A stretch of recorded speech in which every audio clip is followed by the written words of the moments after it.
Good morning, ladies and gentlemen. Today, the University of Colombo celebrates the centenary of the faculties of arts and science. Over the past century, the University of the Computer Museum of the University of Colombo. The Computing Museum at the UCSC showcases many facets, including the proud history of over 50 years of computing, decades of technology evolution, and the machinery used for higher education in the country. This collection will continue to grow in the future years and continue to educate, inspire, and showcase its legacy to the public. I trust all of you are keeping safe and well, and I thank each and every one of you for being with us here today amidst these difficult times that we go through due to the pandemic.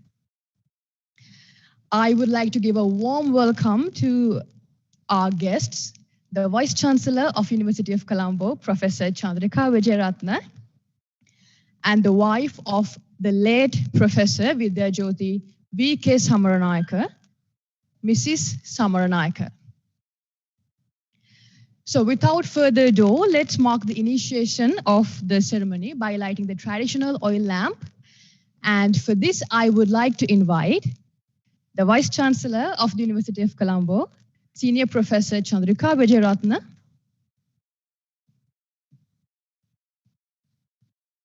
Deans and Rectors of all the faculties, Director of UCSC, Professor K.P. Hewagamage, Mrs. Samaranayaka, the wife of late Vidyajyoti, Professor V.K. Samaranayaka,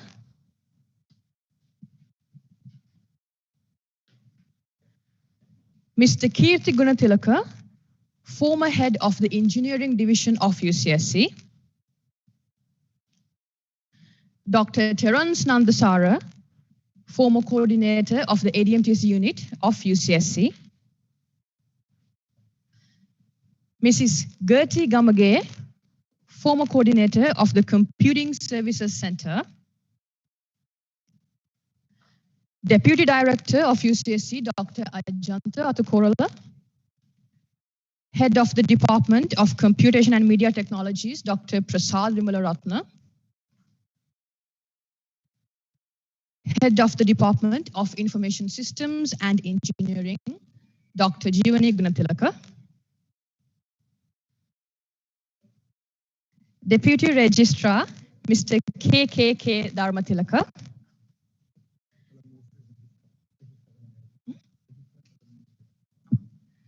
Registrar of the Colombo University, and the Bursar of the University of Colombo, Deputy Bursar, Mr. E.M. Gunaratna, and Deputy Registrar, Mrs. A.H.L. Lianage.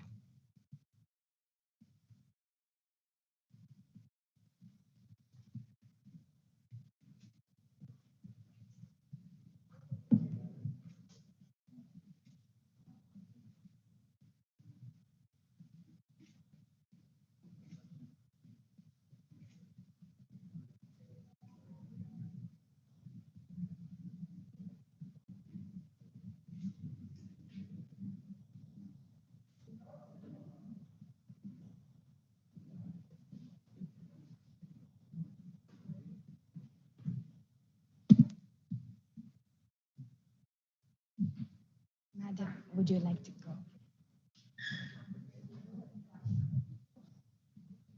The Colombo University Computer Museum is being unveiled in commemoration of 100 years of the establishment of the Faculties of Science and Arts of the University of Colombo at the University of Colombo School of Computing.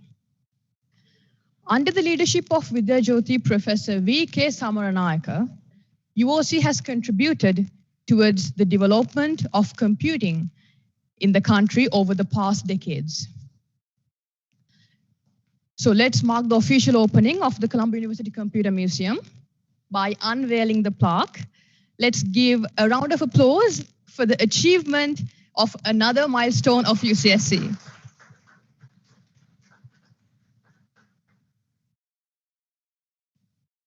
Thank you very much. As we declare the opening of the physical museum in this way, we will be launching a website for the online e-museum through which the public could tread upon to invite the senior professor, Chandrika Vijayaratne, to launch the website.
Publicity team lead led by Dr. Manju and contributed by Dr. Tilina and Dr. Nalin. Live video regarding the museum, which is being live casted as well, was supported by Dr. Tilina, Ashinta, Hirani, Dushani, Isuru, Tarindu, and Dr. Terence Nandasara. Creation of the virtual website tour led by Mr. Upul Ratnayaka and supported by Dr. Tilina and Mr. Kavin Datapattu. We have to mention Vinura from the technical support staff and the logistics support provided by Ms. Renuka and Ms. Malsha from the director's office. All senior academic, administrative staff and the support staff. Caretakers Lal and Vimal. Vishwa and all the other drivers. And we also have to mention Dr. Prasad, who provided the conceptual and coordination at the same time for all the tireless work and the sleepless nights you spent, and for all the guidance you provided for the project.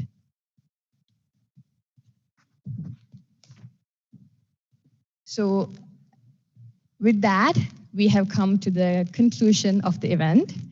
Let's hope that we will be able to continue achieving these goals in the future as well to support the future generations.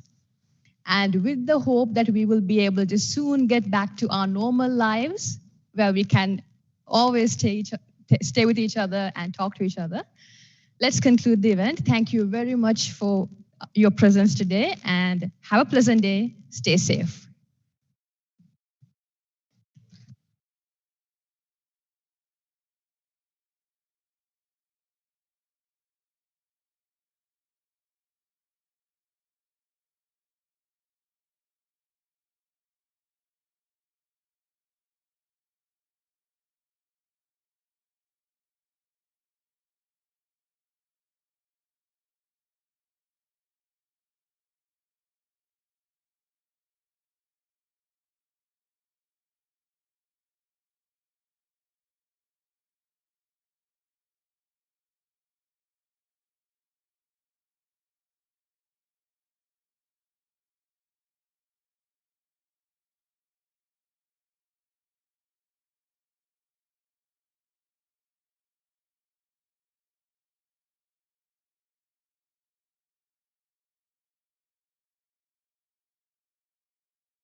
me great pleasure to say a few words on the occasion of formal launching of the E-Museum on Computer Sciences by the School of Computing of the University of Colombo upon the Faculty of Science and the Faculty of Arts reaching the 100th year milestone on the 21st of January 2021.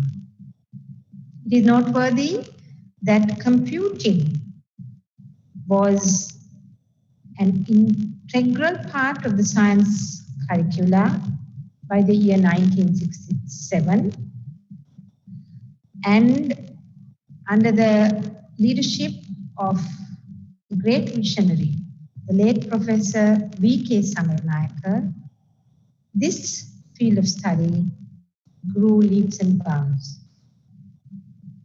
So in fact, at the 100th mark of the science faculty, we are also witnessing the 53rd year of the field of computing, having branched out from the Faculty of Science, but being very much an important branch. So I'm very pleased and I'm indeed proud that the director and the senior staff of the UCSC have taken this initiative to collate all the wonderful artifacts that have not been thrown away, but been recorded and stored to reach this day of formulating a very worthy museum. It is my strong belief, after having witnessed the evolution of this museum over a couple of days, that every young child should see this either in real time or digitally, because we are living in this digital era, and the way information technology grew what it is today with smaller equipment is simply amazing. I take great pride in extending an invitation to you all to visit our museum and embark on this journey of technological discovery, particularly the evolution of computers. Thank you very much, and I wish you all the very best and happy visualization of this museum. Hi, everyone.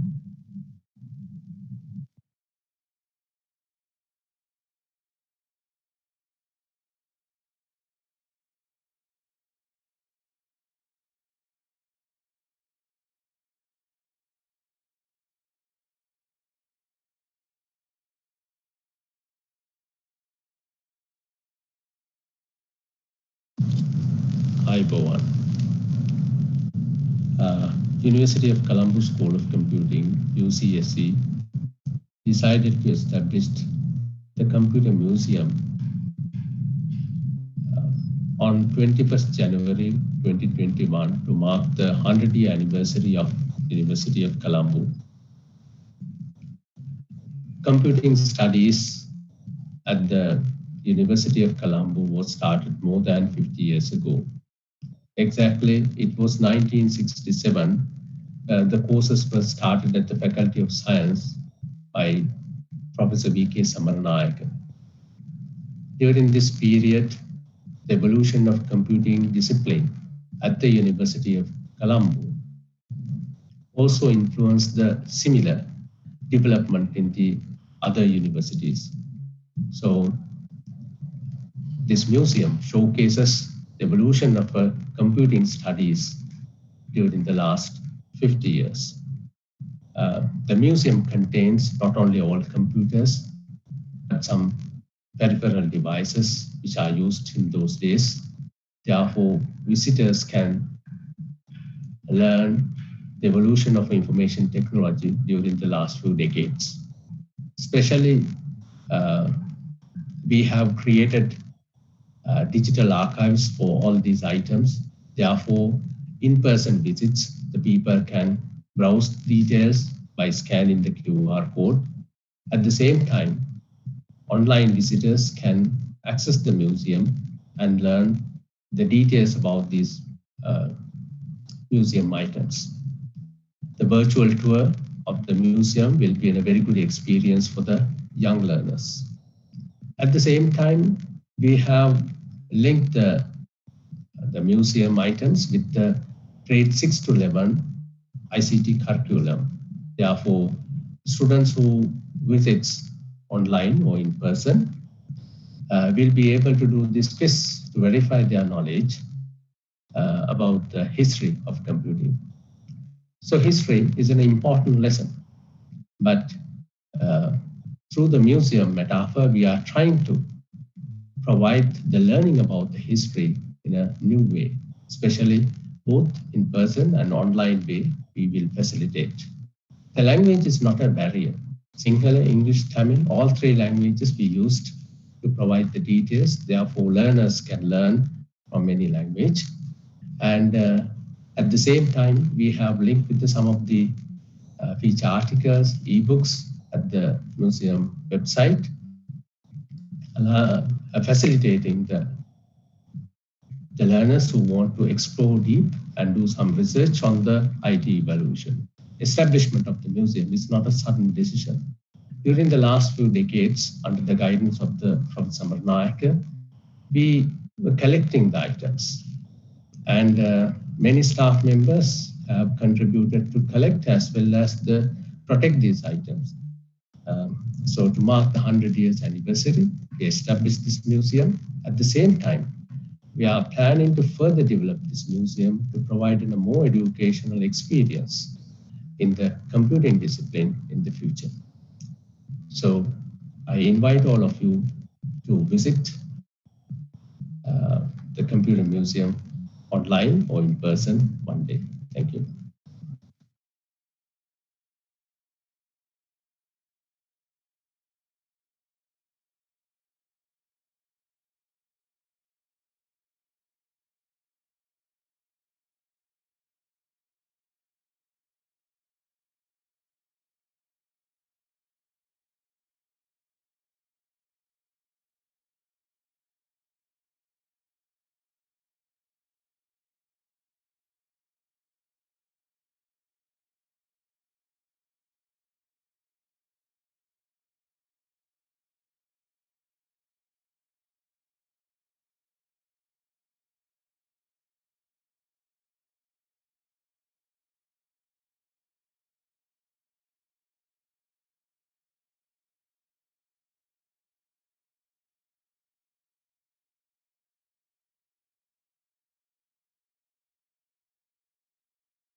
The most pioneer in providing higher education in Sri Lanka, has the best equipped, best staffed, and the most recognized computing facility in the country.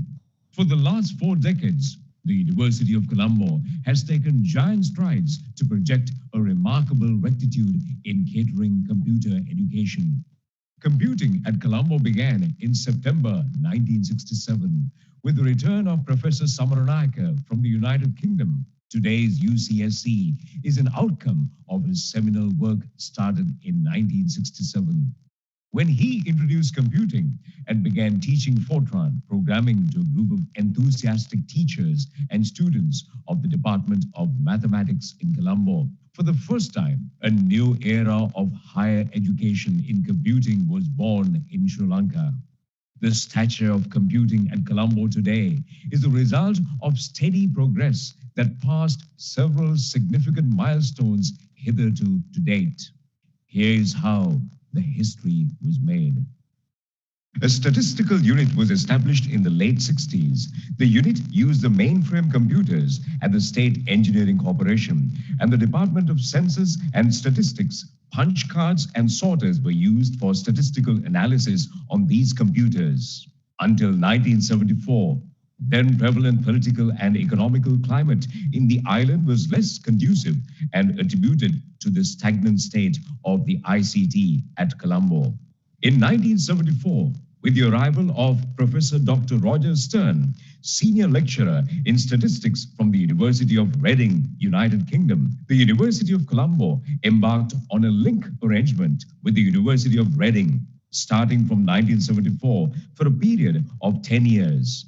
The Colombo-Reading link enhanced the statistical research, teaching, consultancy, and laboratories in Colombo. In addition to the degree programs, certificate courses were also conducted during weekends for the public sector workers, bringing in an income of maintenance and upgrading.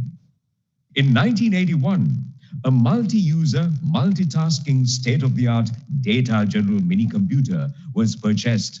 This mini-computer was used for research, teaching, processing, and university admissions and for consultancy work. In 1982, computers were used to process the election results for the first time in Sri Lanka.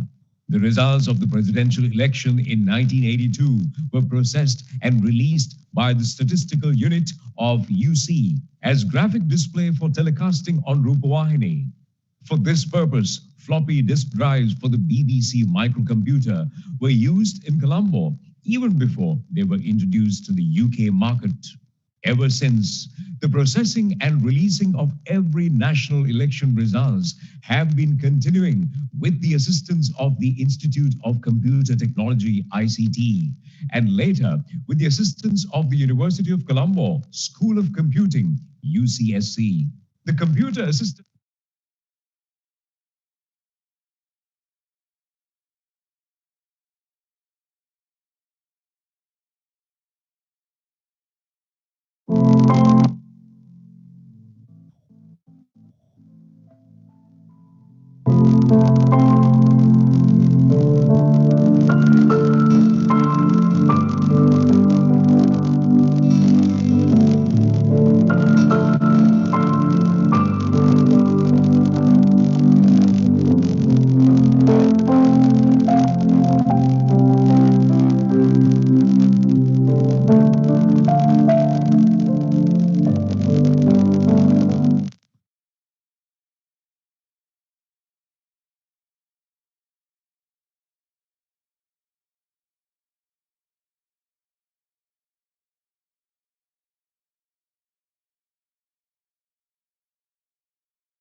අයිබෝන් කොහෙද යන්නේ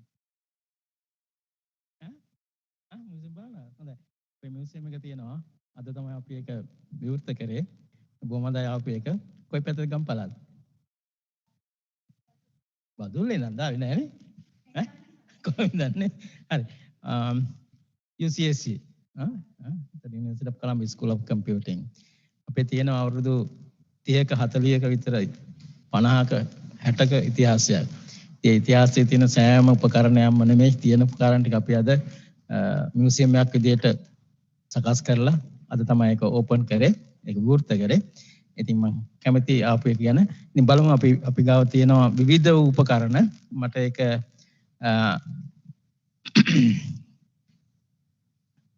කොතනින් පටන් ගන්නද කියලා මම මේ කල්පනා කරේ පොඩ්ඩක්. මොනවාද මියුසියම් එක ගැන දන්නේ? අපේ අහලා තියෙනවද මොනවා හරි? ඉලෙක්ෂන් එක. ඒ කියන්නේ 82. ඒ කලිපදිලා නැහැනේ. හොඳයි අපි බලමු. අපිට ඕඩර් එකක් නැහැ මම මෙතන නම් කියන්නම්. මේ තියෙන්නේ අපි පාවිච්චි කරපු එක මැෂින් එකක්. මේක ග්‍රැෆික්ස් වලට පාවිච්චි කරපු එක. ඒ ග්‍රැෆික්ස් වලට පාවිච්චි කරපු එකේදී මේක මිලියන 80ක් විතර වෙනවා අපිට. ඒ කාලේ මේක ජපානයෙන් අපිට ආධාර විදිහට තමයි හම්බුනේ. මේකේ නම MS 4100 එක තමයි බ්‍රෑන්ඩ් නේම් එක. මැෂින් එකේ බ්‍රෑන්ඩ් නම ඒකේ නම NEC Nippon Electrical Corporation Japanese product එකක්. ඉතින් මේක මේ දැන් ඔබට පේනවා ඇති මේ වගේ floppy disk එකම කවදාවත් පාවිච්චි කරන්න වෙන්නේ නැහැ නේ ආයේ ජීවිතේට නේ. මේ 8 inch floppy disk එක. tape unit එක තියෙනවා මේකේ. tape drive එක. මේකේ ඔක්කොම data දෙන්න පුළුවන් එක්කම මේ දෙකෙන්. මේක දෙන්න බෑ අපිට වැඩි data. ඒකේ දෙන්න පුළුවන් පොඩි පුංචි දත්ත ටිකක් විතරයි. හැබැයි හුඟක් දත්ත එනවනම් අපිට සිද්ධ වෙනවා tape unit එකකින් දාන්න. ඉස්සර data දෙන්න පුළුවන් එකම ක්‍රමය තමයි හුඟක් mainframe mini වලට. මේක mini computer ගණයට තමයි අයිති වෙන්නේ. This is one of the mini computer specially designed for graphics processing. This is the table for the graphics machine. That is the monitor. Even these tables came from Japan. They call it Japanese when they send something, send the entire kit, including the table and chairs. So this is the table we got for the monitor, and this is the machine. This is a tape unit where you have to insert the tape. You can see even here is a neck. It came from Japan with the machine. එතකොට මෙතනින් අපි data දුන්නා මේකේ process කරන process එක තියෙනවා සම්පූර්ණයෙන්ම. දැන් මේකේ this බැලුවොත් එහෙම විස්තරය මෙතන තියෙනවා. මේකේ 4 MB main memory තියෙනවා. disk hard disk unit 4ක් තියෙනවා. total capacity එක 168 megabytes. මේක ටික powerful machine එකක්. එතකොට ඒක පාවිච්චි කරා අපි graphics වලට මේක තා හුඟක් පුංචි උපකරණ තියෙනවා. ඒක මෙතන නෑ. ඒක අපි ඇතුළට ගියාම බලා ගන්න පුළුවන්.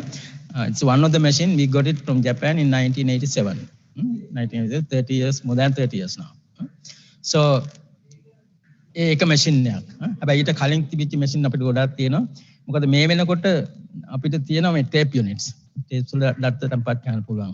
හැබැයි මම අතන පෙන්නන්නම් අපි පාවිච්චි කරපු මැෂින් එකක් තියෙනවා. ඒක දවස්වල tapes නැති කාලේ. කියන්නේ how we are going to insert data to the computer. How you feed data to the computer. You can feed only using something called punch card. So we have one of the oldest machine punch card unit. So this punch card unit is almost 50 years old. This from IBM. Model is IBM 29. So you can check on the web. If you can remember the IBM Model 29 punch card, there are a lot of video clips are available for you to see how it's working. This is not a working machine at the moment, only the demonstration machine, where you can enter all the cards, bunch of cards, enter here, and then you start typing your data. You cannot type only numeric and alphanumeric keys only the keyboard is here. Then it transfers through this tray. And then you have to take this bunch of cards, and then there's a card reader for the machine, so we put the card reader, and then it will read the data. So it can also verify is here. So you can, whatever you got to type, it will check here, verify, and then it will transfer. So you can see here, one of the oldest card is available. We are not going to move even because it's very old because it's going to be cracked otherwise. So now make a card gan ahala tiyinada? Have you heard about the cards? Punch card. Huh? Yeah, because you can type only 8 characters here. Numbers or alphabet, alphanumeric, even the program, Fortran, COBOL, whatever the language can be. Program also it would type here, step by step, line by line. So that you can feed to the computer, program like through this one, and then you get stored in the memory, and then you feed the data set thereafter and read the data, and then you do processing. So that's the process here. There are theory behind that, nice theory. If you can read on the internet, or you should be able to get it. But this machine is still we are having one of the oldest machine. So this is the way we feed data. So this one. So whenever you have the machine with you, like mainframe mini those days, so this is the one of the line printer. We know about line printers? Not later not available. Later is available only now after 1987. So this is product by NEC is 1984. We received the machine in 1987, brand new, even for Japan. When the Japanese market, it was not released at that time. So we are the one who received this machine worldwide as the first machine, commercial machine to Sri Lanka in 1987. That's the another story. So Professor Samaranayaka went to Japan to check this machine. When they say we are going to get the project, he said, oh, we want to see what kind of machine you are going to give us. He said, then Japanese government invited Professor Samaranayaka to Japan, and he inspect the machine. At that time, machine is in the production. It's the first production. Even the manual was not available. He got a manuscript by written manuscript. So the way it's going to be the manual look like is a written document, handwritten document. He bring to us and said, this is the machine we're going to get it in future from Japan. So this is the NEC 430 machine. We don't have the box here at the moment, but this is the printer. One of the printer, we have 3 printers, got it? One is here, one there. So 3 printers. This printer can print 900 lines per minute. And you have 132 characters can be printed in one line, and 900 lines can print in one minute. So it's like a so it's going much faster, like sound like a like that kind of sound is giving it. It's very nice machine, and it is openable from somewhere. It's now already locked. You can feed lock. So you can feed from paper from here, and it will take it and put it on the other side. So very powerful machine. It's a line printer. Now it's not available anywhere in this market. But so there are other boxes anyway. So I will go for this one. It's one of the historical machine we have. One of the historical machine we have. I don't know. The maker. You can see the machine called Data General Eclipse S140. This is from USA. And we also had another machine called Data General NOAA 4. The NOAA 4 boxes, we got it only for a loan, and they taken back. But we got this. You know what the cost of this machine at that time? This is $100,000 at that time. Huh? It's first the kind of machine to Sri Lanka. It's a mini computer. You have the similar tape unit here, like the one. Now this is that machine I talked about in 1987. No, this is 1981, 6 years before. So we got it from Japan, and you can also see that tape unit is here. The tape will running from here. So I have used this machine for many years from the beginning. So I'm the one who first opened the box even. When they deliver, so I opened the box even for that machine. So I installed. I'm so familiar with this in those days. Can run Fortran, COBOL, Pascal. Those are the languages available at that time. And it has a memory, the hard disk. There's one hard disk unit here and one hard disk unit also here. There are 2. One unit, you can see the physical hard disk there in the inside room. I will show you. The one hard disk is so big.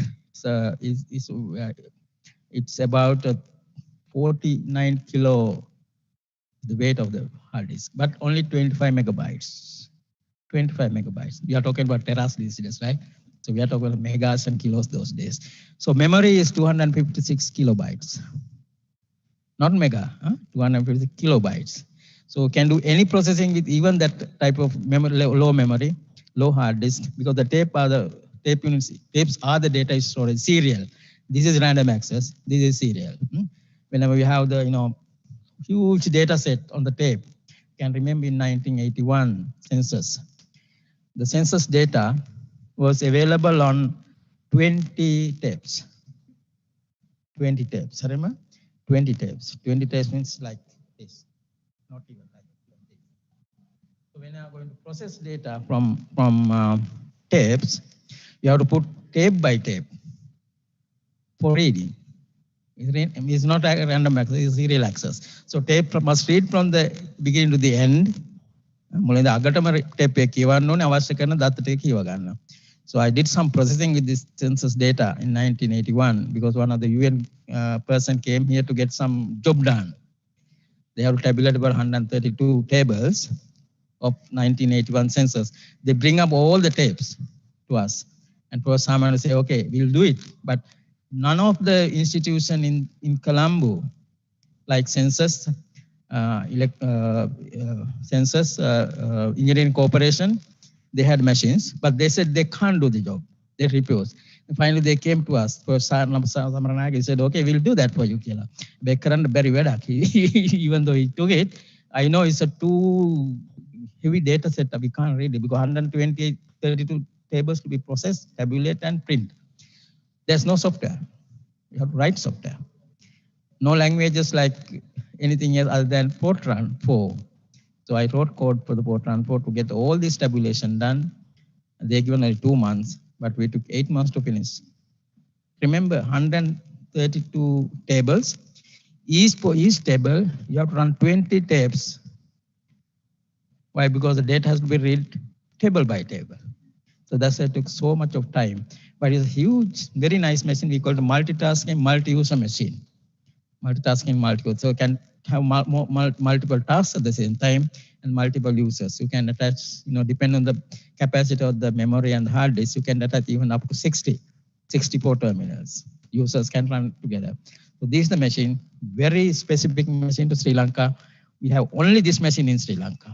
No data general in Sri Lanka anywhere. So it's a unique machine for us. You have to keep it very nicely because it's a unique history. It's the only machine imported from US to Sri Lanka, and then company collapsed, unfortunately. Because IBM took over after the data general collapse, then that's the end of it. So like this is one of the tape unit again for that mainframe, NEC again. We have already seen that one. Here you can open this one because you have already locked. Memory is all here. So inside is, so this is 1981, this is 1988. This is so this is 1988. This is Unisys. The Unisys is the Linux based, Linux language, right? So it's like a different architecture, different operating system run on this one. And AS400 machine here is for the IBM. Even this machine very popular in Sri Lanka. All these financial institutions, banking people, insurance people is still using this AS400. So this is very powerful machine. We had one because we use this one for teaching. This also for teaching. Those are quite late product in 1988, quite late product, but all come under category of mini computer. Mini computer. This is in 1988. Same time. This is from the aids. Remember, most of these are aids, right? The machine we got from there, machine we got from here, from US. All these are aids. Now this is given by aids from Britishers and Netherlands. That is from Japan. This is from UNDP. So again, those are aids for us. Like Japan JICA, Netherlands NAFIC, NAFIC UNDP, we got a lot of aids. So these all are aids. Still we are preserving all these units, machine, because we want to give the courtesy for them, those who given these loans or not loans, like gift. So we keep these as a courtesy for them, and they will happy one day. Right? So those are the kind of machines available here. There's a line print in that corner, and then of course you can see the history here even, the photographic history. I don't know from where to start. One of the oldest photograph here, what we have in 1976. Okay, this I'm there. So okay, you can see me. Can you identify me there in these two photographs? I don't think you will. No? No? Wow. So this is me, right? And yeah, also I'm somewhere here. So this my time of university. In 1976, I entered university in 1975. It's my second year. Why we took these photographs? Because you can see the new arts theater, just in front of the new arts theater, and also you can see those days this area. We are sitting here now. Arts faculty is here in these premises down there. Law faculty just where you have the open area, that is the law faculty. Right? So this is the law faculty building. Next to that, that's the law faculty. This is my batch. This picture is important for us because first time in the history, Professor Samarnaka made something positive to say, even though non-science students can learn computing. Right? So I came to arts faculty anyway. My arts student beginning. At the end, I'm science faculty students because I did statistics. So group of people, students, we have about 26 selected for the statistics. So this is one of the historical photographs. So I have some more anyway. So when you go through all these, you can see Professor Kapila Dias over there is using BBC microcomputer teaching. Professor Kapila Dias. That picture also is very important because one of our staff members, lady, is working with one of the foreigner called Dr. Roger Stern. He is still doing some research together. The lady is not at the moment. He is leave the Colombo University long time ago. And this is the BBC microcomputer laboratory, because we open all these computers not only for university students, but also for the other government departments, officers. So we open some of the courses for government officers. Remember, in the history, University of Colombo is the one open paid courses for the outsiders, other than undergraduate students. Right? So first time in the history. So we open some courses for university, not non-university students, government officers, employees, and so on, because we have to upgrade their knowledge, because those days people have not seen computers. Computers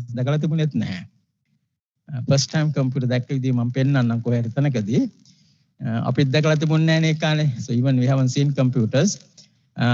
එතකොට බලන්න අතන තියෙනවා very nice paper cut.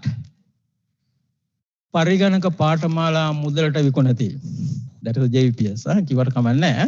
So they start not blaming, like protesting us. Don't do that. Don't මුදලට විකුණන්න එපා අධ්‍යාපනය. So that is the one. So we had a lot of problem even in that time, but we didn't care then. So we start doing it. That's why now today everybody is selling education in the country. Word is not so correct, but to say the way. So මුදලට තමයි ගත් දේවල් කරන්නේ other than the undergraduate courses. So that is something like some of these important pictures. I will go to one of those. This is the lab of BBC microcomputers at that time. I'm also using here one of the IBM XT machine, very old machine in IBM category, personal computer category. And you can see next to here, this is the one of the another milestone for the country. Why? Because we got from Japan as a grant 490 million yen project as a gift. So with that, we established Institute of Computer Technology. It's an institute in the first time in the history, other than the faculties, separate institute was formed. Everything what did during that new for the country. Now they have a lot of institutes everywhere. You can see under the University of Colombo, under Peradeniya, there are a lot of institutes. But at that time, they were the first institute for the country, other than the faculty, for the computing education.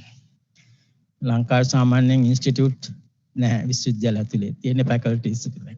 හැබැයි මේක තමයි මුල් අවස්ථාව. මේකෙදී අපිට Japanese ආධාර හම්බුනේ. We got a Japanese, so we had 60 terminals. All are connected to NEC mainframe computer what was on there. Multitasking, and this is the opening of the building. Professor Stanley Kalpage is a secretary to the University Grant Commission and also secretary to the Minister of Education at that time. You can also see Professor Stanley Vijayasundara here. He is the Vice Chancellor of the University of Colombo. Professor Samaranayaka is here. Professor Stanley Vijayasundara is here. Professor Appasinger, you know Professor Appasinger? Never heard of it. Okay, mathematician, Professor of Mathematics. So this is the first stop of computing in 1987 for this institute. Professor Samaranayaka, මෙතනත් මම ඉන්නවා, if you can see.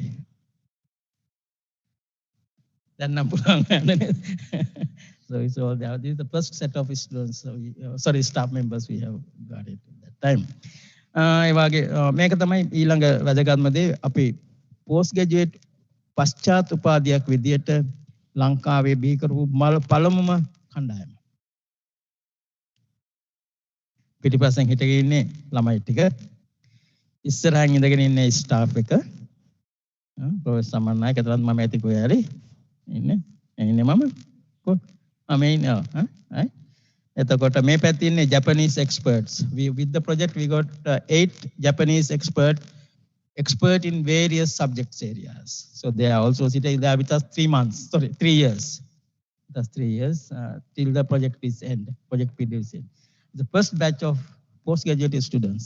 ලංකාවේ මුල් වතාවට පශ්චාත් උපාධිය අදරු පළමු කණ්ඩායම පරිගණක විද්‍යාව පිළිබඳ. That is another good story here. ඔබට තවත් පේනවා මෙතන අපි ලංකාවට විතරක් නෙමෙයි අධ්‍යාපනය දුන්නේ. Though we are the small country, අපි පුංචි රටක් වුණත් අපිට සල්ලි නැති වුණත් අපි ඒ කාලෙත් විදේශ ශිෂ්‍යයන්ට ආරාධනා කරා.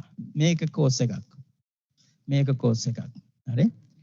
මේක තමයි first international course in statistics and agriculture. In your components you can see. ඒ වගේ මේ ඉන්නේ මම. එතනත් මම ඉන්නවා. What I am doing there, I am developing single word processor. What about Vadantaruga? We were marketed that one. And also you can see here the Professor Kodikare, Professor Marnayaka, Vice Chancellor, and the Dean of the Faculty of Science signing agreement between university and us.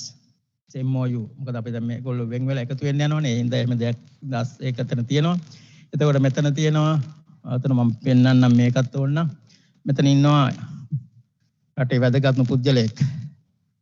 කවුද? President, His Excellency the President Gotabaya Rajapaksa, ජනාධිපති රාජපක්ෂ. මොකද ඇයි මේක මෙතන තියෙන්නේ හේතුව? එතුමත් අපේ ශිෂ්‍යෙක්. මේ පෝස්ට් ග්‍රැජුවේට් උපාධිය හදාරපු තුන්වෙනි කණ්ඩායමේ එක ශිෂ්‍යෙක් තමයි අපේ මේ ප්‍රෙසිඩන්ට් Gotabaya Rajapaksa. ඒකයි එතනම දෙකක්ම තියෙන්නේ. මෙතනත් තියෙනවා ලොකු කතන්දරයක් යුනිකෝඩ් අපි මුලින්ම අපි කරපු දෙයක්. යුනිකෝඩ් ස්ටෑන්ඩඩ්ස් අපිට ගන්න මමයි ප්‍රොජෙක්ට් තමයි ලංකාවෙන් ගියේ. ඒ වගේ කතන්දර ගොඩක් එතනක් තියෙනවා. කාලයත් වැඩි නේද ගන්නවනේ. දැන් මෙතන මේක තමයි අනිත් එක. දැන් අපි දන්නවනේ ADMTC කියලා එකක් තියෙනවනේ. නේද? ජපනීස් ගවර්න්මන්ට් එක අපිට ආධාර දුන්නා ADMTC එක හදාන්න. Advanced Digital Media Technology හදන්න අපිට ආධාර දුන්නා මිලියන 800ක. yen මිලියන 800ක්. ඒක ඕපන් කරපු එක විවෘත කරපු අවස්ථාව තමයි මෙතන තියෙන්නේ. ඒ විවෘත කරන්න ආවේ ජපාන් තානාපති ඉන්නවා. Ministry of Education එකේ මේ මිනිස්ටර් ඉන්නවා මිස්ටර් කබීර් හෂිම් කොමිටි එකේ ඉන්නවා ඒ ෆොටෝ එක. එතනින් අපිට ඒක ඒ අපේ ADMTC එකේ පුස්තක පවස්තාව. හොඳයි මොනවා හරි ඒ කොටසේ වෙන නම් මට කියන්න දෙයක් නැහැ. මොනවා හරි හරි එහෙනම් අපි තව තියෙනවා කොටසක් බලන්න. ඒකට කොහොමද කරන්නේ? අපි යනවද? ඒකට නැත්නම් නවත්තලා යනවද? පොඩ්ඩ මහන්සිද? සුට විනාඩියක් 5ක් විතර ඉඳලා යමු වන්න තෙන්න. right? හරි. thank you. මට ප්‍රශ්නයක් තියෙනවා පස්සේ අහන්න.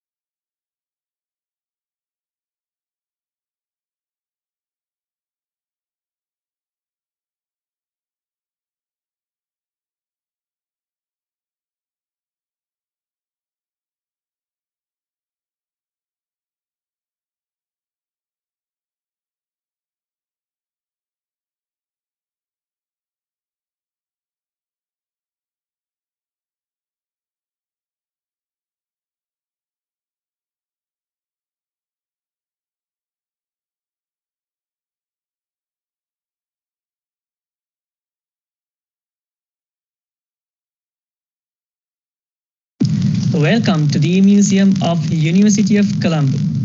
You can visit the museum website through emuseum.cmb.ac.lk. This is the homepage of eMuseum of University of Colombo.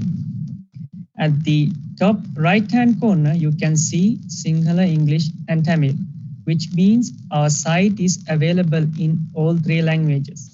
When you click Sinhala, the entire website will be translated into Sinhala. Likewise, English and Tamil versions are available. When you scroll down the home page of the website, first you can see a brief introduction about the Museum of the University of Colombo. Then you can see our collection of the devices and we have categorized them into calculators, computers, storage devices, projectors, graphic processing devices, batteries, oscilloscopes, and networking devices. Let's say you are interested in reading about the calculators. Then you can simply click on the calculators.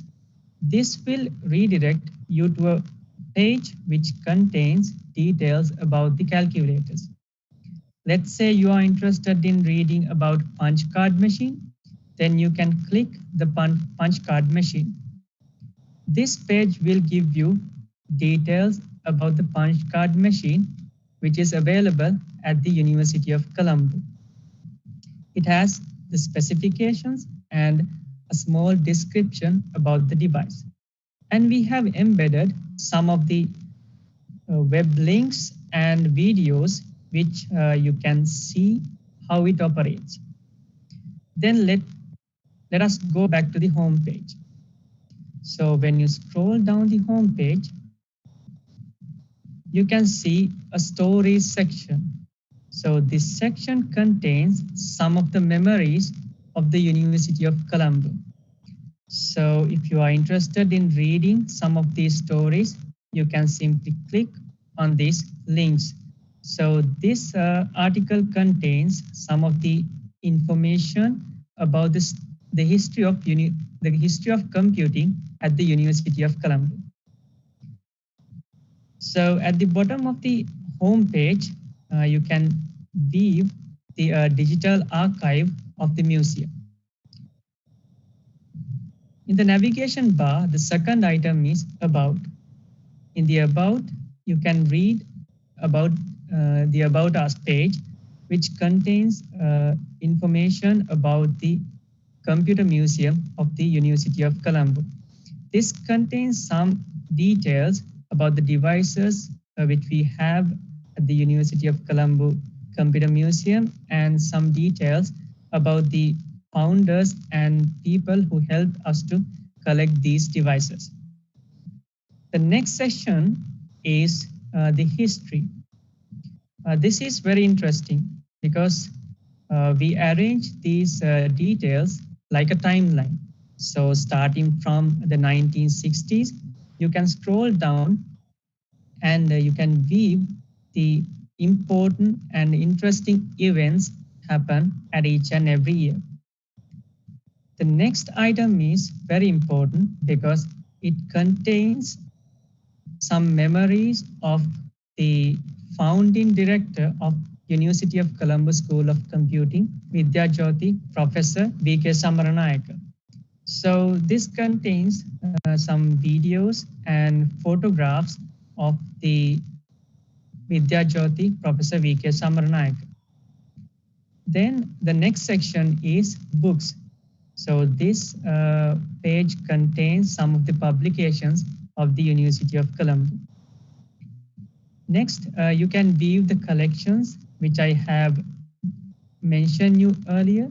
So if you want to view these devices, you can come through the collections. The next section is learn. So this contains some quizzes based on the grade 6, based on the ICT textbooks from grade 6 to grade 11. So if the students are interested, they can click on these quizzes and they can improve their knowledge. Next is the gallery. So this gallery contains some of the images, photographs that we have found. Finally, we have the contact us page. So with this information, you can contact our university and you can arrange visit to our museum. So finally, we at the University of Colombo invite you to visit the e-museum and embark in the technology journey in Sri Lanka. Thank you. Welcome.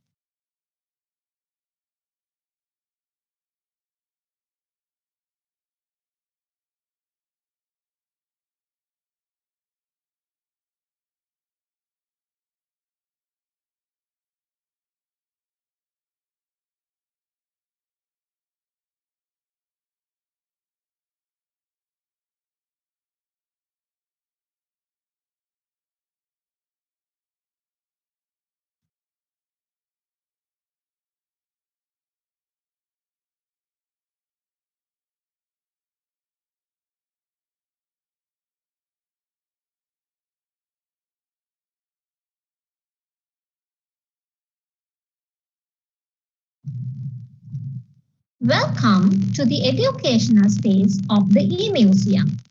In this space, you will be able to find quizzes, interactive videos, interactive learning materials, games, puzzles, and many more to enrich your knowledge in the history of computing. All these are based on grade 6 to grade 11 ICT textbooks published by the Educational Publications Department. We cordially invite you to try out our learning materials and quizzes available in the educational space. We also like to hear your suggestions, feedback about our e-museum educational space.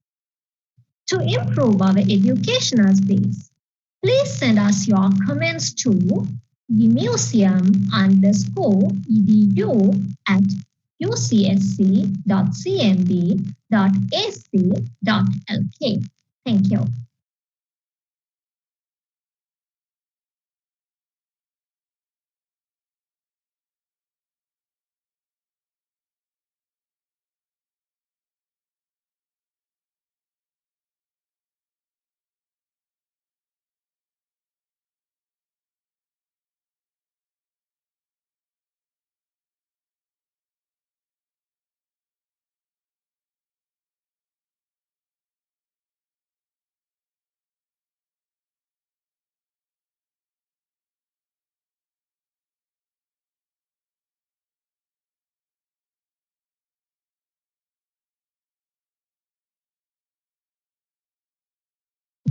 Sweden EC132 electronic calculator. This can be considered as the successor of the groundbreaking, successful Friden 130. According to the history, Friden EC130 is the first commercially available solid-state desktop electronic calculator. The main difference between 132 and 130 are the added features of the 132, such as a single key automatic square root function, additional fixed decimal point settings, and a modification to the reverse Polish notation. Stack logic, which made the top register in the stack automatically duplicate itself into the third register when the stack popped. With those additional features, the 132 calculator made more suitable for scientific applications where the square root or constant operations were frequently needed. Except for the additional features, the overall architecture and design of 132 was fundamentally similar to the 130 implementation.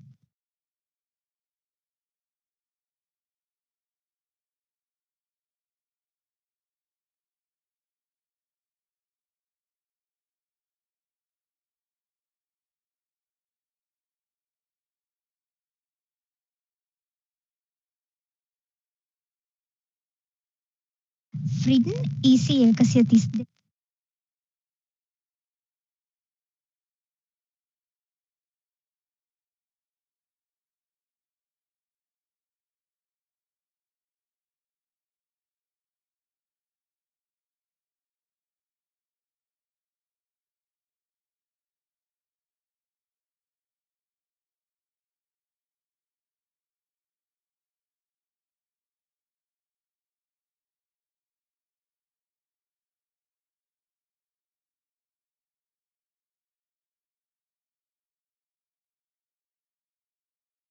Friden EC132 විද්‍යුත් කැල්කියුලේටරය 1965 අප්‍රේල් 7 වන දින නිකුත් කරන ලද Friden EC132 විද්‍යුත් කැල්කියුලේටරය Friden Calculating Machine සමාගමේ Robert Ragen මහතා විසින් නිෂ්පාදනය කර ඇත.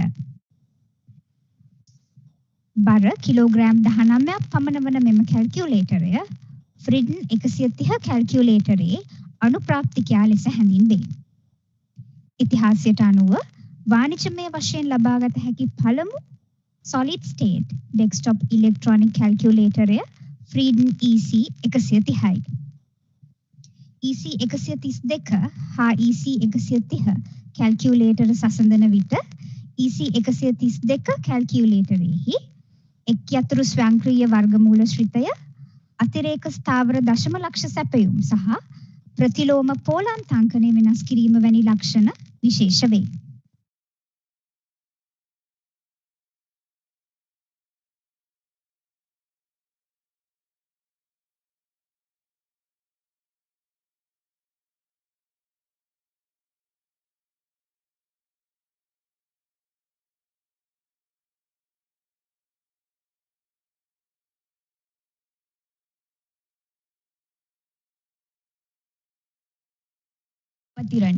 இலத்திரனியல் கணிப்பான்.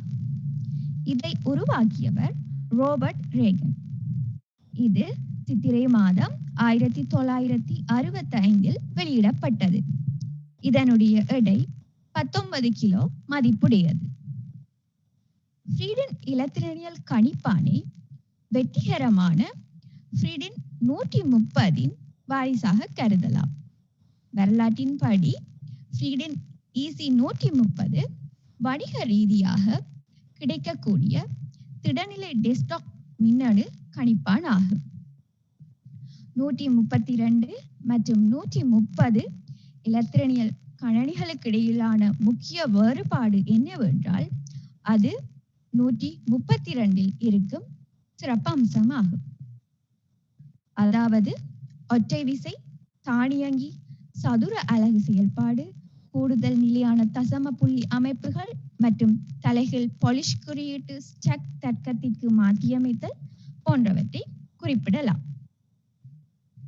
அந்த கூடுதல் அம்சங்களுடன் 132 கணிப்பான், சதுர அலகு அல்லது நிலையான செயற்பாடுகள் அடிக்கடி தேவைப்படும் அறிவியல் பயனாளர்களுக்கு மிகவும் பொருத்தமானதாக அமைந்தது. 1965 பிற்பகுதியில் இயந்திரத்தில் உள்ள 4 கவுண்டர்களில் ஒன்றை அகற்றி தர்க்கத்தை எளிமைப்படுத்துவதன் மூலம் வடிவமைப்பு மாற்றங்களை செய்வதற்கான வாய்ப்பு இருப்பதை ஸ்வீடன் பொறியியலாளர்கள் உணர்ந்தனர். வரிசை எண் 3902க்கு முந்தைய ஸ்வீடன் 132 கணிப்பான்களை ஒத்த 4 எதிர்கட்டமைப்புகளை பயன்படுத்தியுள்ளன. இது ஸ்வீடன் 130 போன்றது. வரிசை எண் 3092 மற்றும் அதற்கு அப்பால் உள்ள இயந்திரங்கள் பி கவுண்டரை அகற்றுவதற்கான தர்க்கத்தில் மாற்றங்களை செய்து இயந்திரங்களை உருவாக்குகின்றன.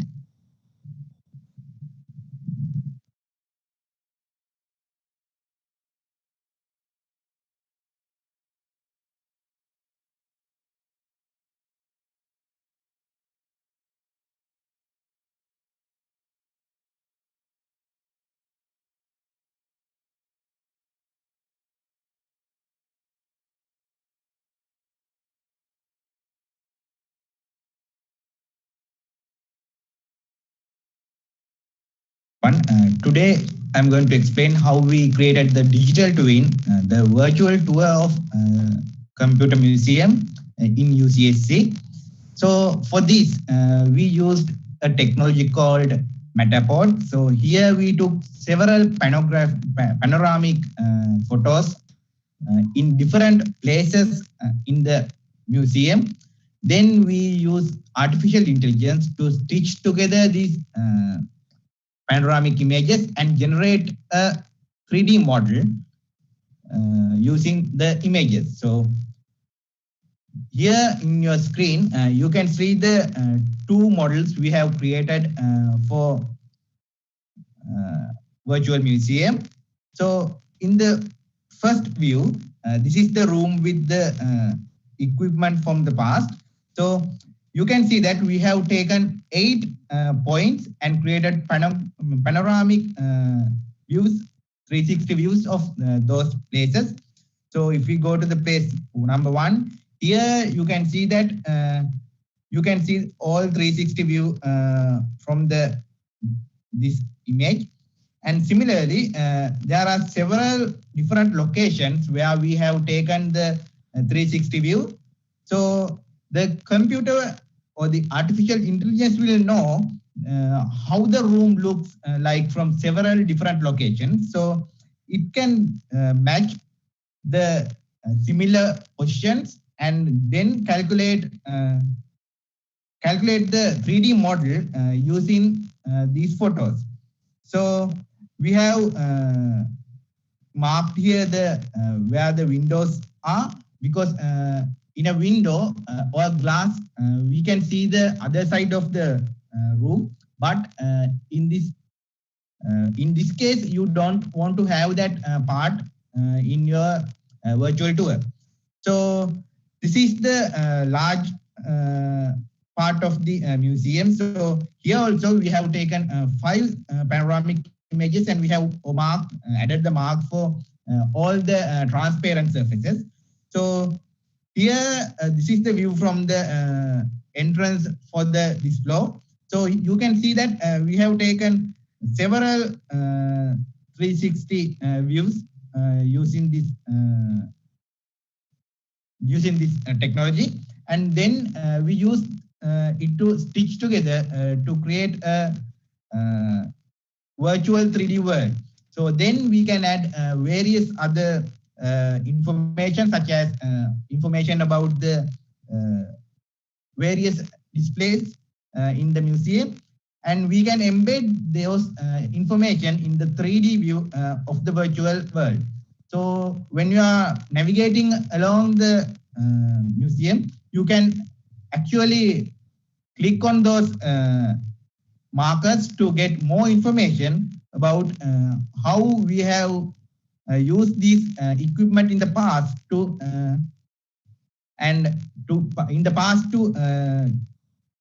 various purposes. So thank you for joining with me to in this virtual museum tour. So I hope you will enjoy this experience. Thank you.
ICT has provided much support to the awareness activities launched by the Council for Information Technology, SINTEC, particularly in the operation of its mobile unit and in exhibitions such as the Mahapola and Gamudava.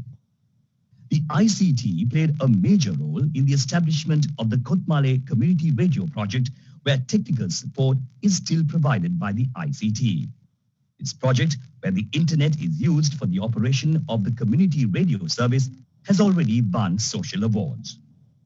The ICT has teamed up with the non-governmental organization Sarvodaya Shramadana Sangamaya to establish multi-purpose community telecenters for rural communities, once again becoming a technology partner. The first of these MCTS was inaugurated in September 2000 at Kahavatta.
Good morning, everyone. I hope you're having a wonderful day. As the University of Colombo celebrates the centenary of its faculties of arts and science, we have an informative keynote lined up for you. In order to do the honors of introducing the speaker, I would like to invite the Vice Chancellor of University of Colombo, Senior Professor Chandrika Vijayaratna. Professor Vijayaratna is an alumnus and an academic in reproductive medicine and endocrinology, Department of Obstetrics and Gynecology in the Faculty of Medicine, University of Colombo. She is a senior professor since 2010. Professor Vijayaratna has an unfailing research record with multi-sector and international collaboration and outreach. Madam Vice Chancellor, I would like to hand over the controls of the session to you.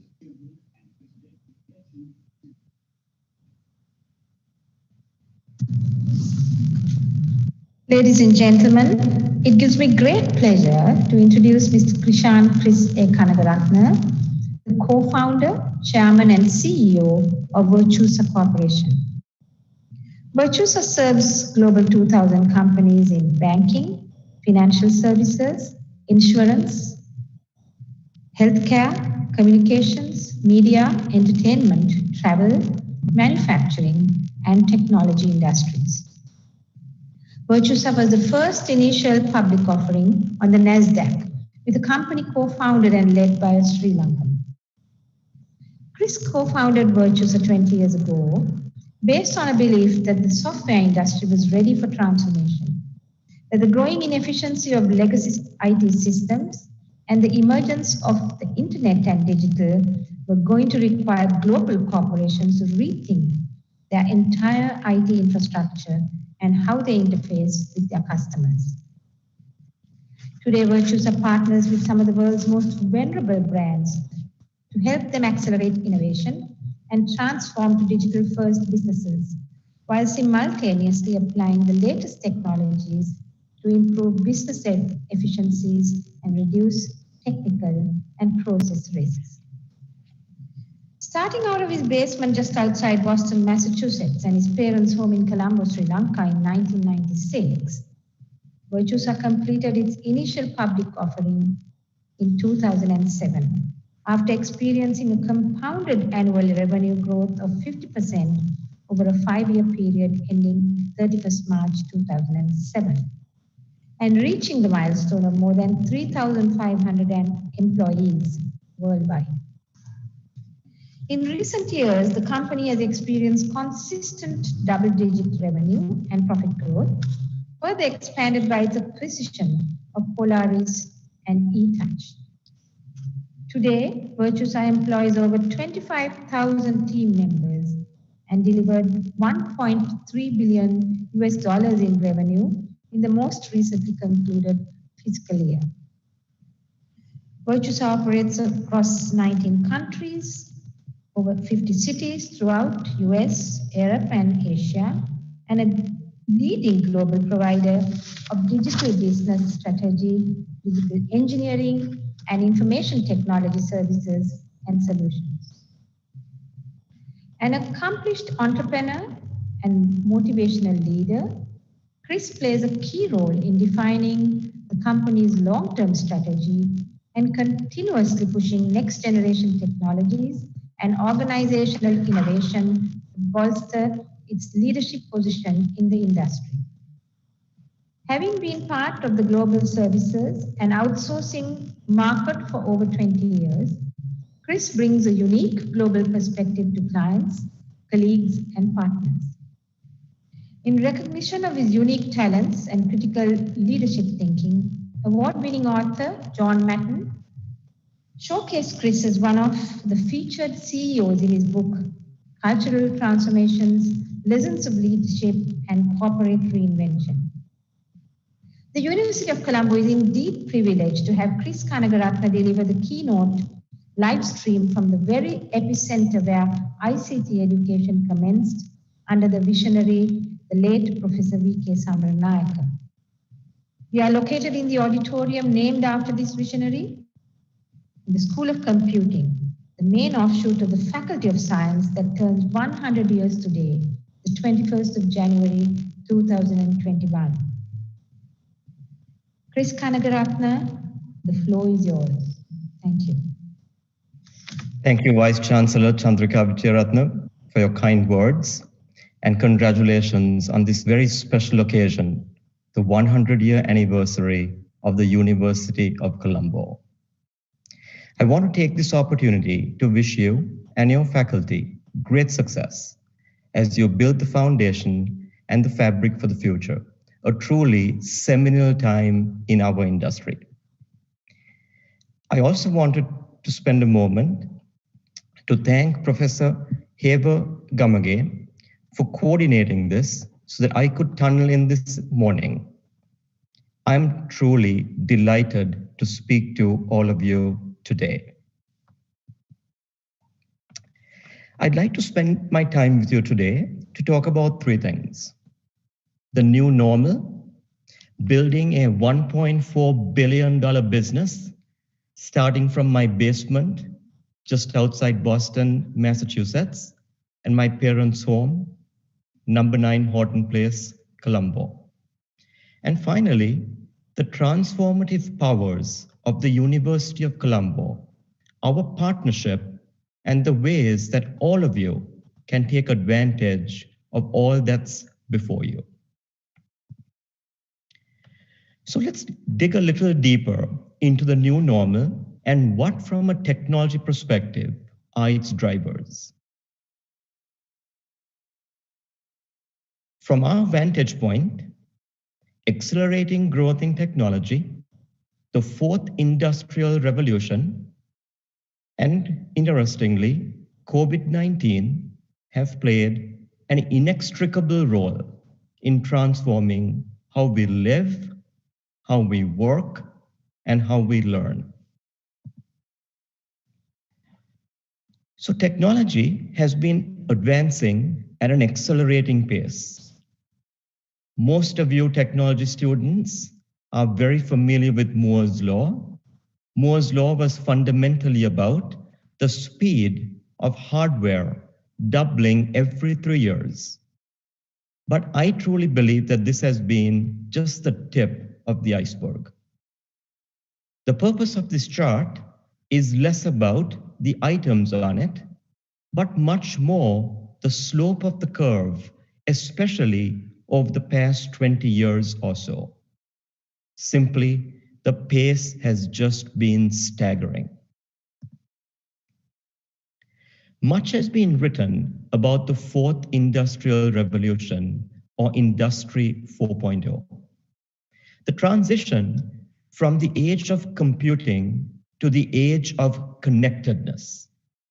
But I think we are all going to look back on this time and realize that it was really about the age of speed, where speed became the currency of business, living, and learning. Just about 12 months ago, the world faced an existential threat, which has significantly impacted us all. Almost 100 million infected, and sadly, over 2 million people have lost their lives. Through all of this, however, we have transformed very quickly in terms of how we live, how we work, and how we learn. Technology has played an inextricable role and will continue to play a significant role in defining and redefining what is possible.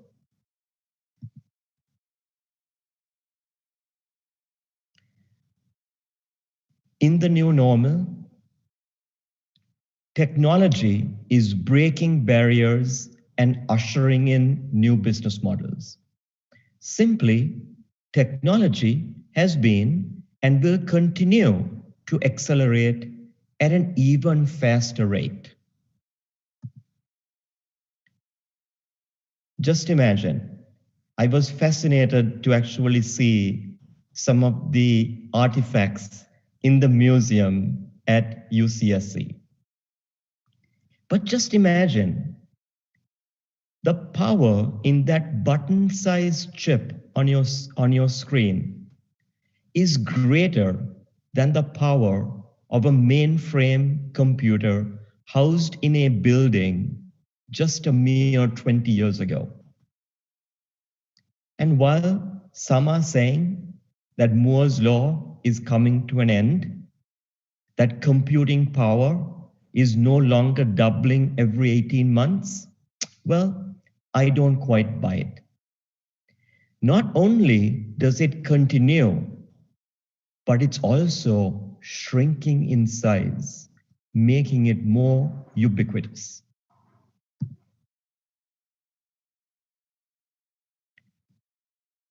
The new normal, or in the new normal, access is taken for granted. As a matter of fact, we get quite frustrated when we are not in a Wi-Fi zone or the network goes down. We want access wherever and whenever, all the time.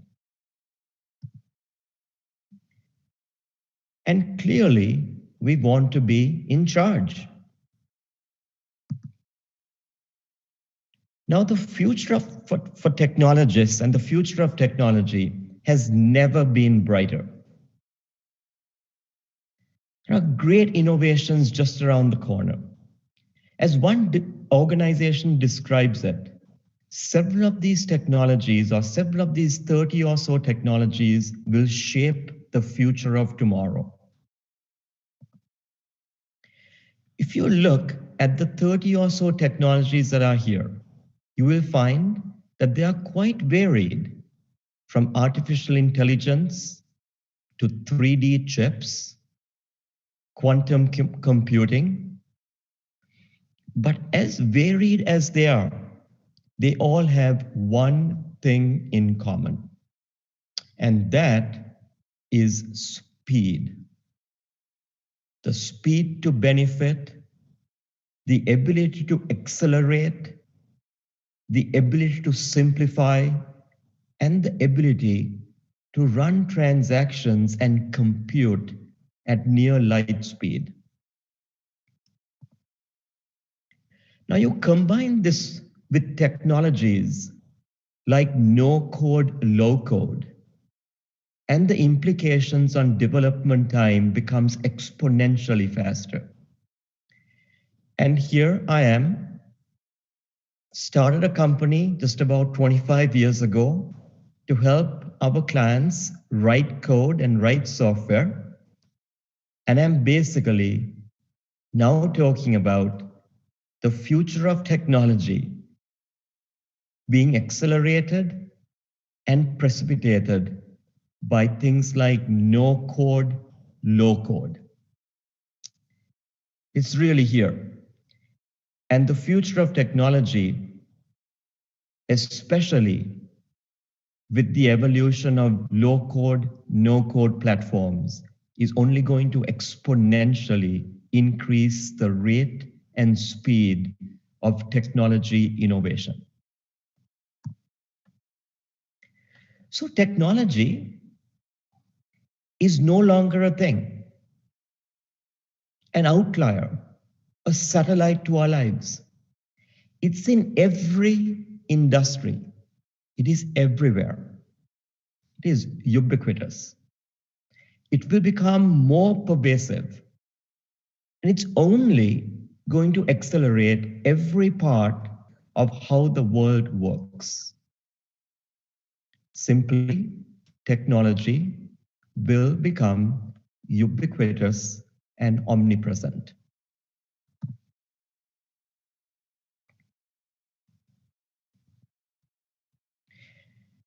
And in the new normal, in how our lives work, we need to figure out ways to keep up, perhaps try to stay ahead.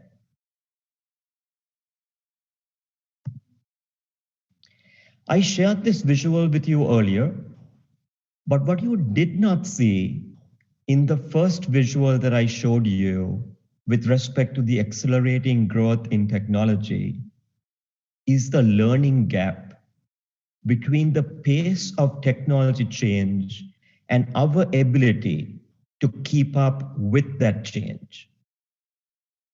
It is my belief that this is what the new normal is all about.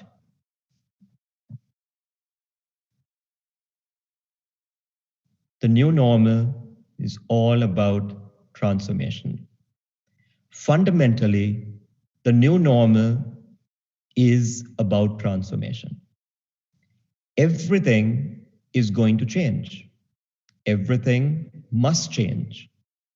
And if we don't change, we will be left behind. As the CEO of Batusa, I get that. And so do our clients. So now, as I move on to Batusa, I want to start by sharing 3 important points with you. Number 1, Batusa is a leading digital engineering services company.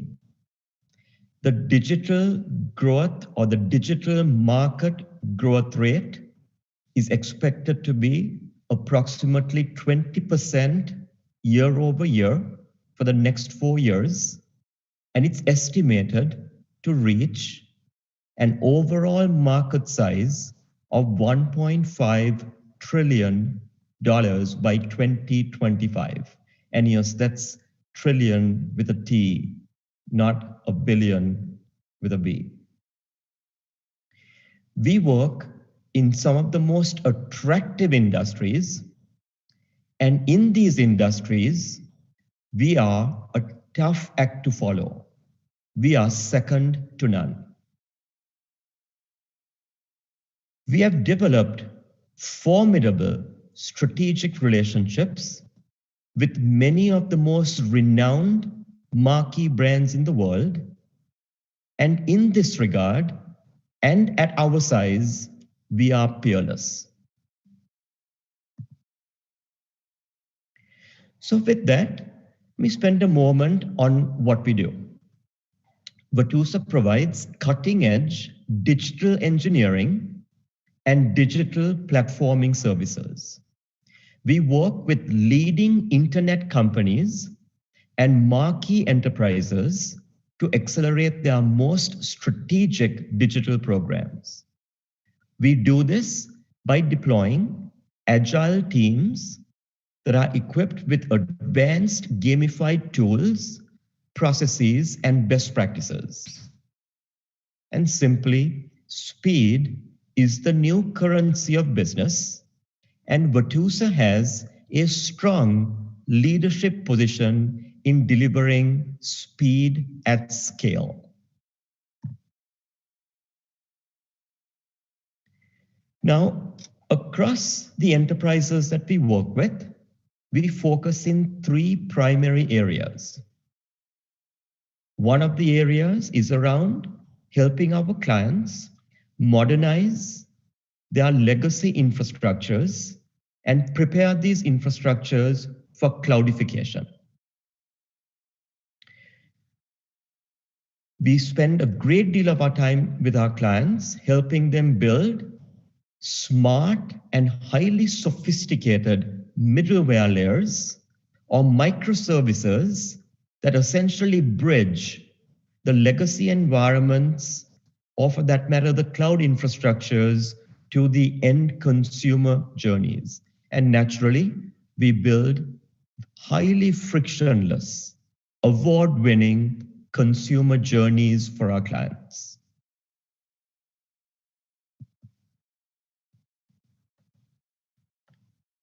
Just to summarize Batusa,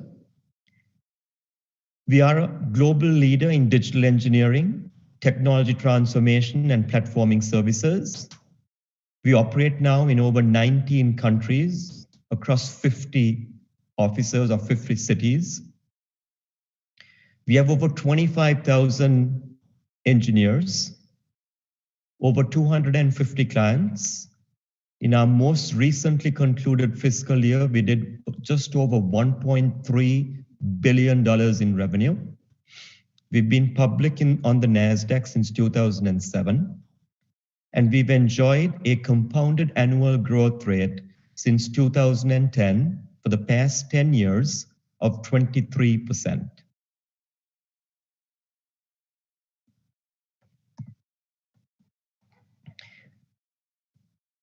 In all of the industries that we work in, we have extremely deep knowledge about those industries and the segments within those industries.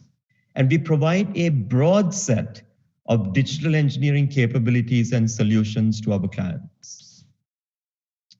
As you can see, our revenue by industry, banking and financial services, one of the largest industries and spenders of technology, represents about 55% of Virtusa's revenue. Communications and technology represents about 25% of our revenue. Healthcare and life sciences represents about 13% of our revenue, and media and information, the balance 8%. We work across multiple areas or horizontal service spectrums. All of the services that we do are transformational in nature. And if you take a look at where most of our revenue comes from, about 73% of our revenue comes from North America, about 17% from Europe, and the balance 10% or so from the rest of the world.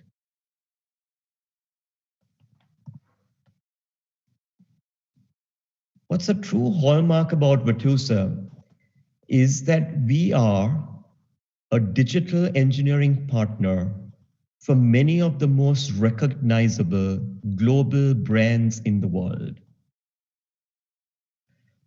We have been selected by many as a strategic engineering partner.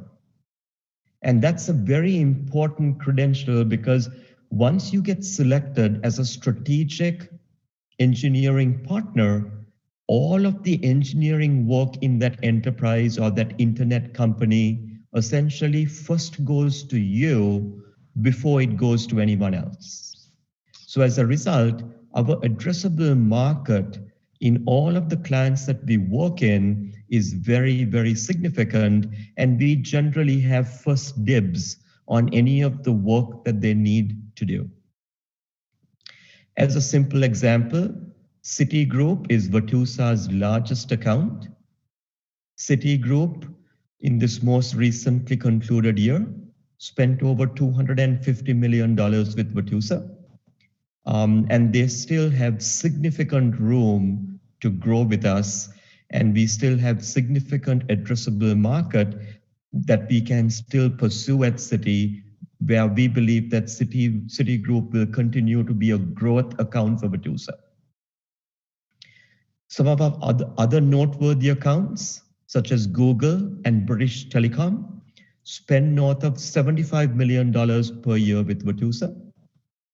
And we have many accounts that spend north of $10 million per year with Virtusa, but represent very significant growth potential for Virtusa. And as I mentioned earlier, a large number of global 2000s and leading internet companies have selected Virtusa as a strategic preferred supplier.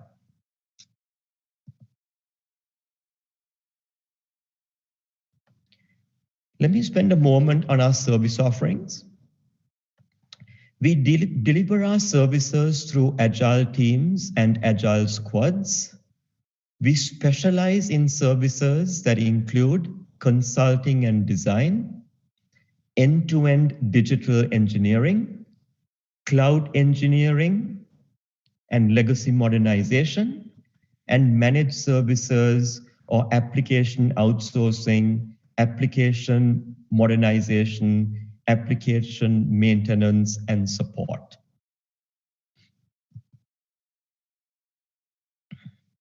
And we execute all of our services or our agile services through our digital transformation studio, which is comprised of our gamified engineering tooling, our industry assets, and our teams that are enabled with no-code, low-code frameworks to deliver digital engineering speed at scale.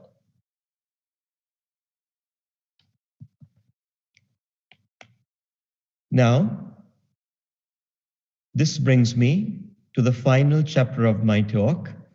It's about the University of Colombo and our partnership, and also what it means for you.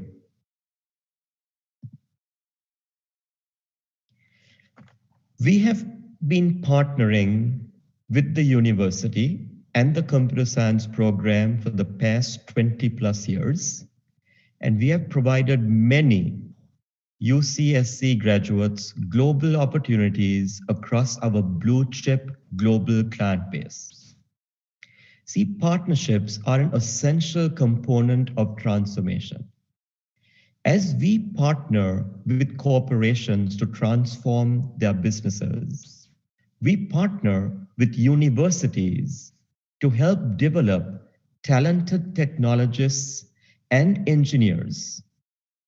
We have found UCSC to be a pioneer in many aspects: national security, computing in local language, artificial intelligence, just to name a few.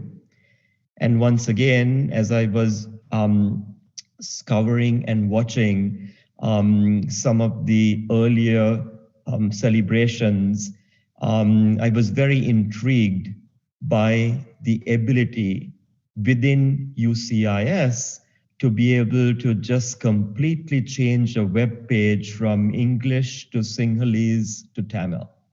I think this was a first at the time, and obviously a pioneering effort by UCSC that I'm sure augurs very well for the citizens of Sri Lanka.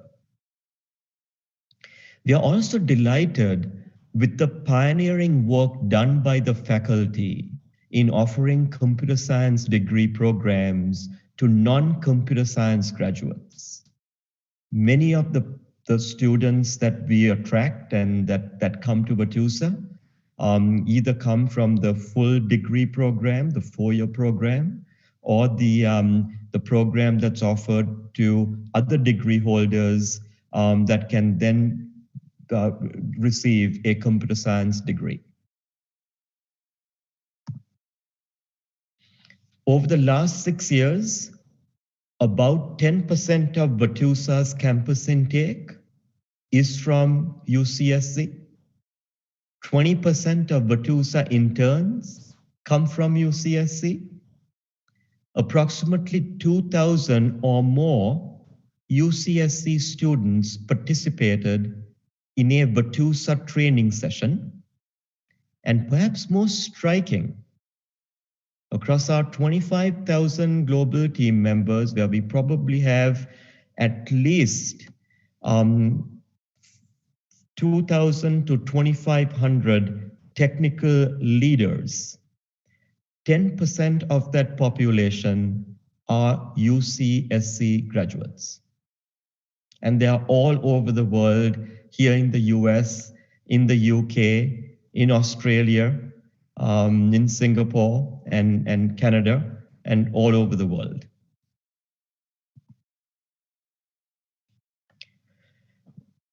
So as I get close to closing my talk and my remarks, I truly believe that we must teach people to become lifelong learners. And if there is one truism about UCSC and what UCSC stands for, it's exactly that. Simply, one of the hallmarks of UCSC is its ability to equip its students with the ability to be lifelong learners. One of Vatusa's hiring strengths is our ability to identify technology professionals that are inherently intellectually curious. We find that a higher quotient of intellectual curiosity combined with a lifelong ability to learn is a potent and powerful combination for Vatusa, our industry, and quite frankly, will be required to keep up with the burgeoning digital future.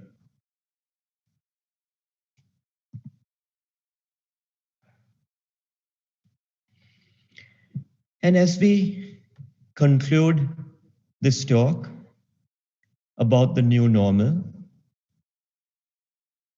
the challenges and the opportunities of the new normal are all wrapped up in one simple word: transformation.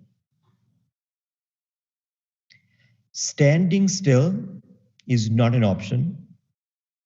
Holding on to legacy notions is not an option. Allowing one's pre-existing biases to guide your actions is not a good choice. Change is now the watchword of every country, company, and consumer.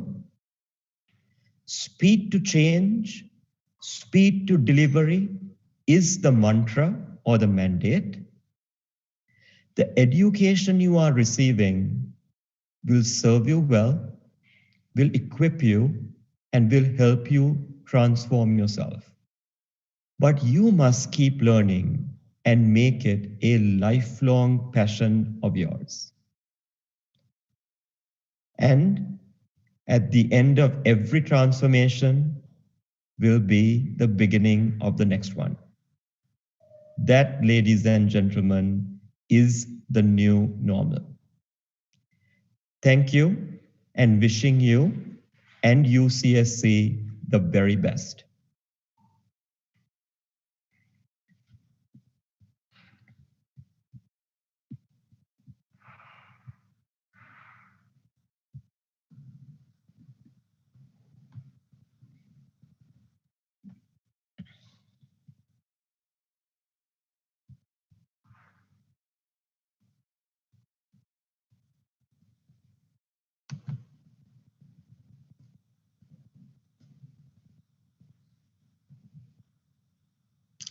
Okay, on behalf of the University of Colombo, as well as the UCSC, it is my duty to thank our keynote speaker today, Mr. Chris Kanagaratne. Before thanking, let me speak a few words today. As we all know, we are celebrating the 100 years of the University of Colombo. So then, as a faculty of computing, we thought, well, this is the good time to look at the past. And then the past is a good lesson for us. The history is a lesson. But then we need to, while celebrating, we need to prepare ourselves for the future. So the future is very challenging. At the very beginning of this decade, we had a great expectation. But in a few months, that great expectation changed completely. So we also wanted to conclude our today's celebration while learning lessons from the past, at the same time getting ready for the future. So when I discussed this matter with our Vice Chancellor, and we wanted to get a keynote speaker who can guide us and speak up on this thing, giving some, not an imaginary talk, but a practical talk to prepare ourselves for a challenging future with this so-called under the new normal. It was a Vice Chancellor, Senior Professor Chandrika Vijayaratne, who suggested me Mr. Chris Kanagaratne, one of the very CEO of our company Virtusa, which is a very important partner of the UCSC, because as he explained, that 10% of their workforce is from our faculty, University of Colombo graduates. At the same time,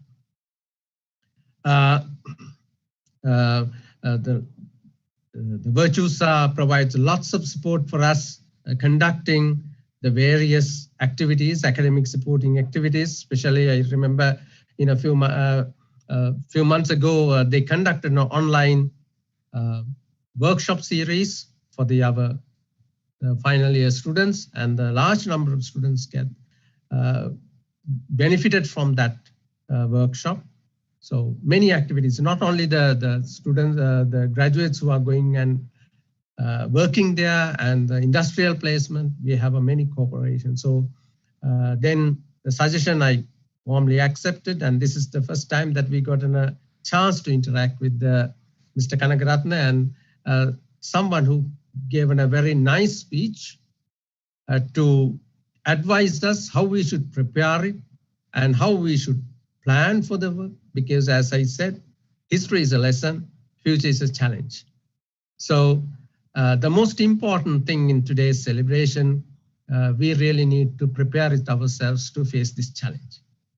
So Mr. Kanagaratne, a big thank to you on behalf of the students and the staff to joining us today and giving sharing your experience and advising us, and this will really enlighten the today's program. And thank you very much. And our relationship between the university and the industry and Virtusa is definitely a very important partner. So I hope that in the future that will grow, not only the Virtusa, all the other industry. So we really need to face the new normal, not as an individuals, but as a cooperative, in a collaborative model where we have to see. So thank you very much, sir. So have a very good evening, and thank you for accepting to do it in a live session. And although we have a big time difference, I know, but you were very happy to come and live and interact with us. So thanks again. Thank you all for the participants who joined today, and for this 100-year celebration on behalf of the University of Colombo. So UCS is really happy to see contributing and taking part in that celebration. Thank you very much, all of you. So over to you, Dishan.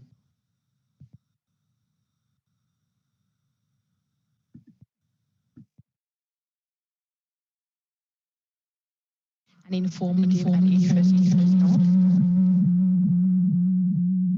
Please note that in another 15 minutes of the ICTA 2020 conference, so I kindly invite you to be there, present for the felicitations program as well. Thank you.